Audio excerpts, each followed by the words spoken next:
ang pagkakaroon ng sariling pamilya ay nangangahulugang bahagi ka ng isang napakagandang biyaya na ipinagkakaloob sa iyo ng buhay. Tinuturuan ka nitong magmahal at patuloy na mamahalin hanggang sa mga huling sandali na ilalagay mo dito sa mundo. Ngunit ano nga ba ang humahadlang sa tao para malihis sa ganitong mga pangarap? Kahirapan at kawalan nga lang ba talaga ng kakayahang bumuhay ng pamilya? O takot na namumutawi sa loob para harapin ang obligasyong kaakibat nito? Halika't magbalik tanong tayo sa kwento ng taong minsan ang nangarap magtagumpay sa buhay gamit ang sariling sikap. Nadiskubre sa kakaibang talento na nagdala sa kanya sa di naasahang pag-asenso.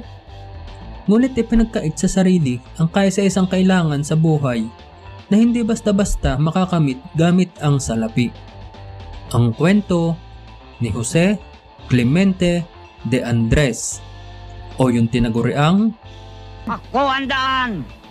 So yung pala nakakalam ng daan eh. Ang lahat ng susunod sa akin ay hindi maliligaw ng landas. Landas nito ay patungo sa buhay na walang hanggan. Bangkay.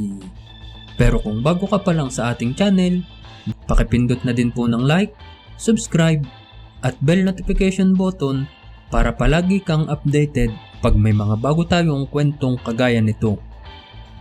Si Jose Clemente de Andres sa totoong buhay ay mas nakilala rin ng kanyang mga kaibigan sa pangalang Nonong.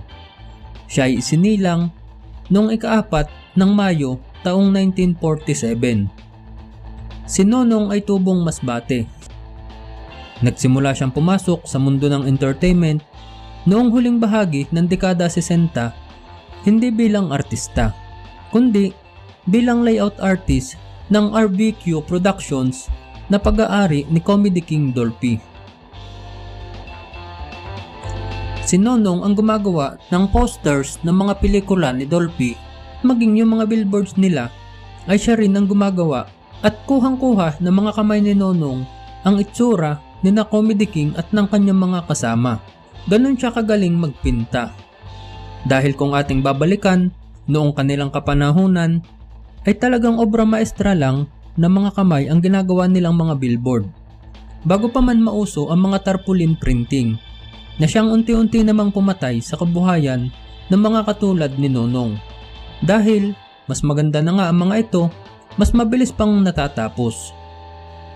Taong 1976, nang magtungo si Dolphy sa Europa. Minsan sa kanilang pamamalagi doon, napadpad sila sa isang mental hospital.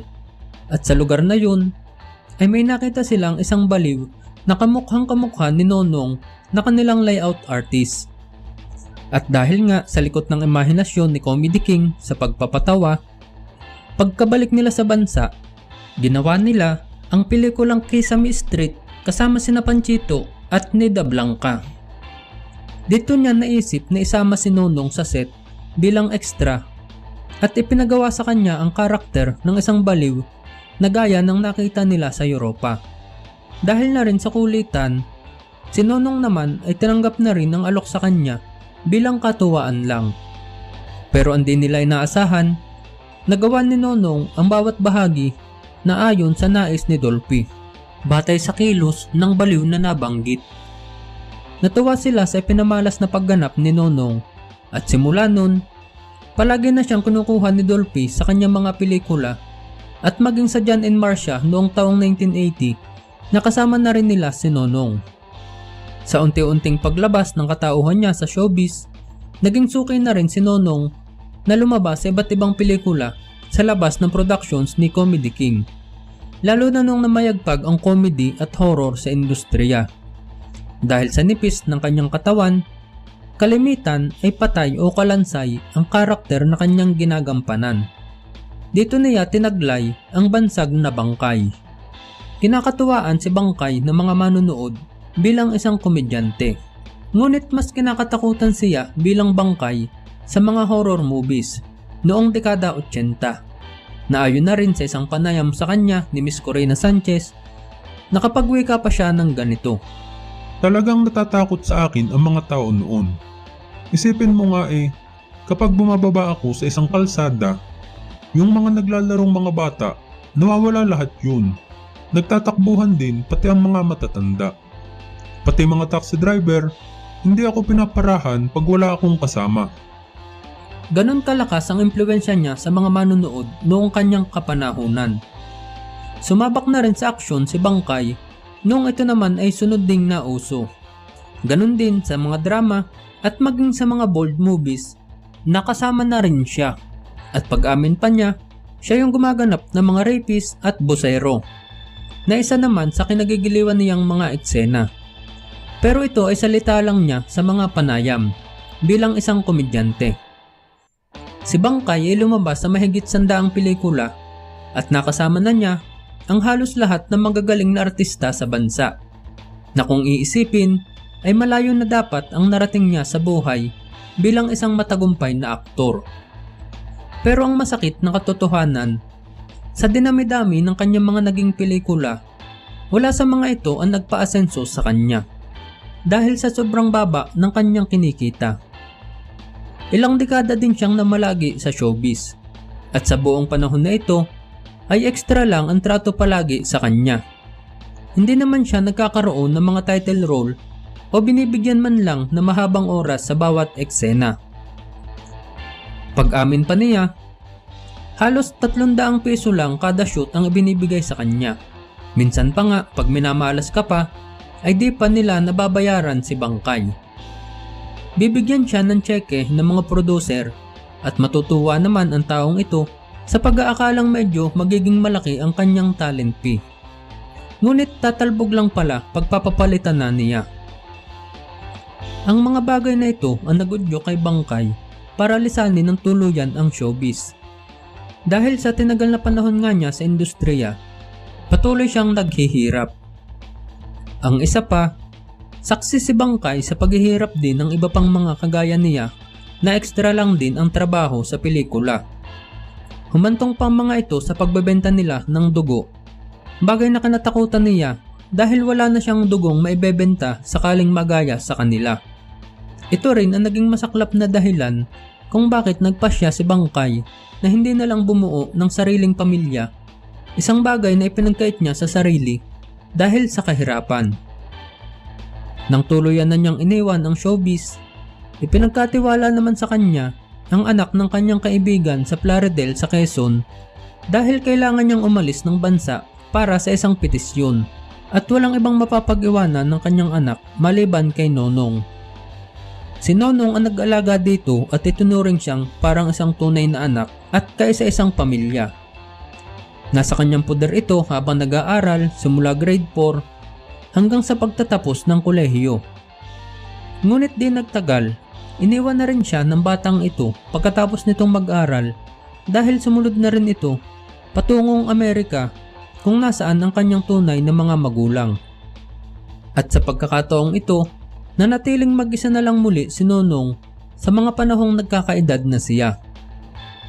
Taong 2005, sa edad na 58 anyos, naging katiwala naman si Lolo Nonong sa isang beach resort sa bayan ng Plaridel sa Quezon na pag-aari ng kanilang mayor na naging matalik na kaibigan naman ni Lolo Nonong.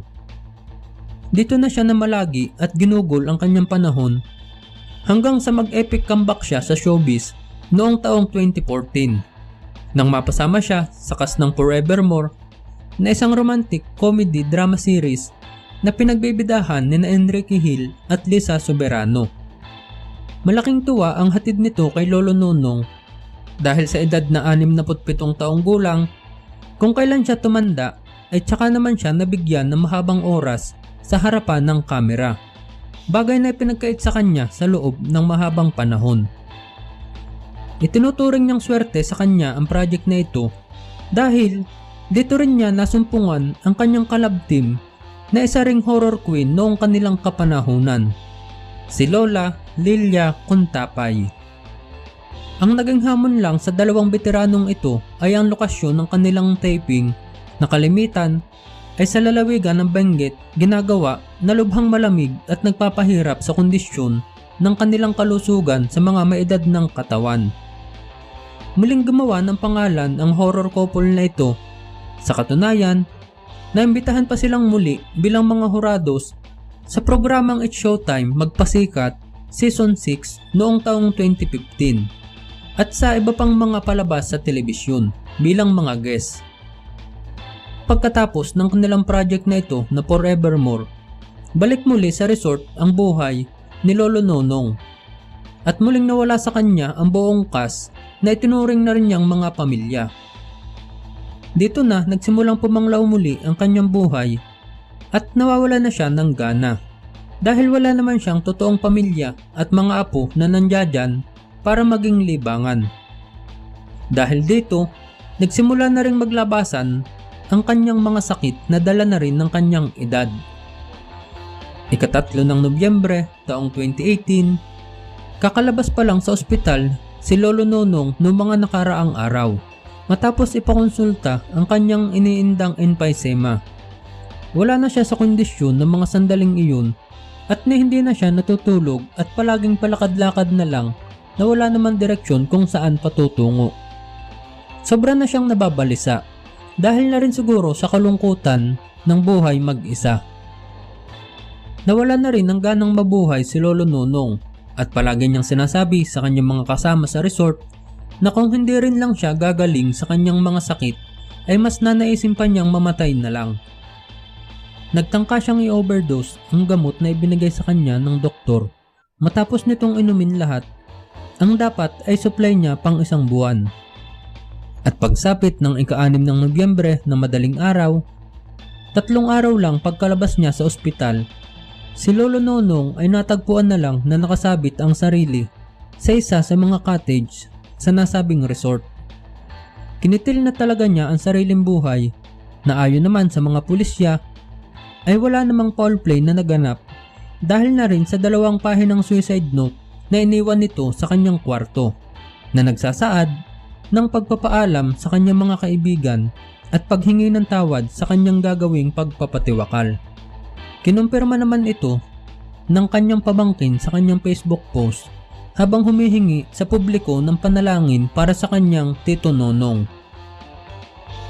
Si Jose Clemente de Andres o si Bangkay ay pinagharian ng horror at komedya sa ating telebisyon noong kanyang kapanahunan.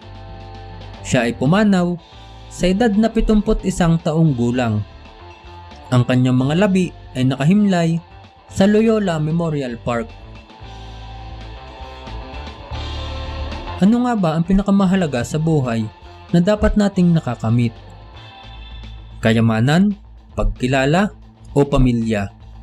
Ikaw kaibigan, isang batalyon na ba ang mga anak mo ngunit patuloy ka pa ring nakasiping sa mga magulang mo? Kung ganun, magulang ka nga. Maraming salamat sa iyong pakikinig kaibigan. Hanggang sa muli, paalam!